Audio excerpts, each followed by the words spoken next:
Dans Demain nous appartient, Alma est morte et les soupçons de Lisa se tournent désormais vers Benoît. Jules fait son grand retour à 7 tandis que Manon effectue son premier jour au commissariat. Lundi 27 mars dans Demain nous appartient, Martin et Georges se rendent chez Alma et Benjamin, les deux victimes du tueur en série, qui n'a laissé aucune trace à part une goutte de sang.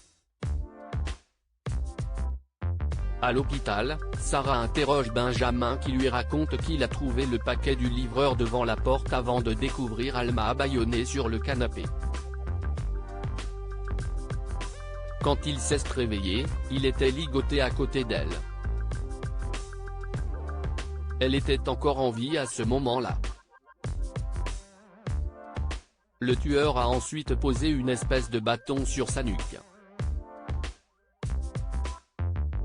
Elle est morte en le regardant. L'arrivée de la femme de ménage a fait fuir le tueur.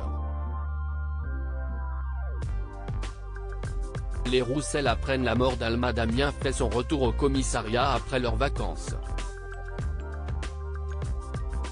Lisa ne comprend pas pourquoi le tueur a tué Alma. Elle veut poser des questions à Benjamin mais Georges refuse. Au Spoon, Damien annonce à Audrey la terrible nouvelle. À l'hôpital, Benjamin n'a que des flashs du meurtre d'Alma. Il se rappelle seulement d'une cicatrice sur son torse. Au lycée, Chloé rend hommage à Alma, Jordan est sous le choc. Benoît avoue à Chloé et François qu'il a vu quelqu'un rôder près de chez Alma, le soir où il lui a rendu visite.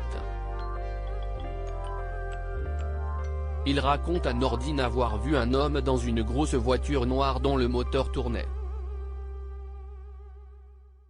Il a désormais l'impression d'être suivi. Jules est de retour au commissariat, Nordine filme Manon qui effectue son premier jour en tant que gardienne de la paix. La jeune fille est très stressée avant de commencer cette journée. Manon découvre qu'une collecte a été faite pour qu'elle repeigne sa voiture. Martin invite Nordine et Manon à déjeuner. CIST alors que Jules, le fils de Virginie, fait son arrivée au commissariat. Il souhaite dormir chez Martin. Le commandant Constant annule son déjeuner pour profiter de son ex-beau-fils. Jules retrouve également Gabriel.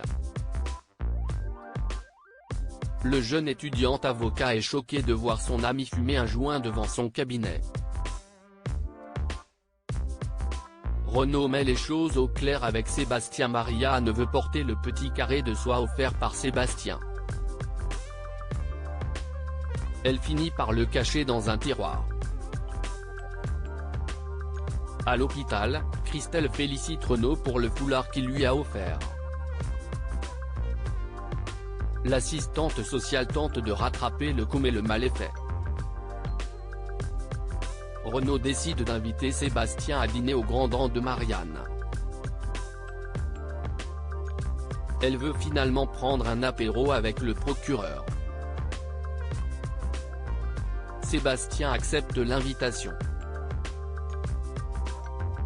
Renaud en fait des tonnes avec Marianne. Il veut présenter Claudine, une amie célibataire de Marianne à Renaud. À la fin de l'épisode, Lisa reconnaît le savon à barbe utilisé par le tueur.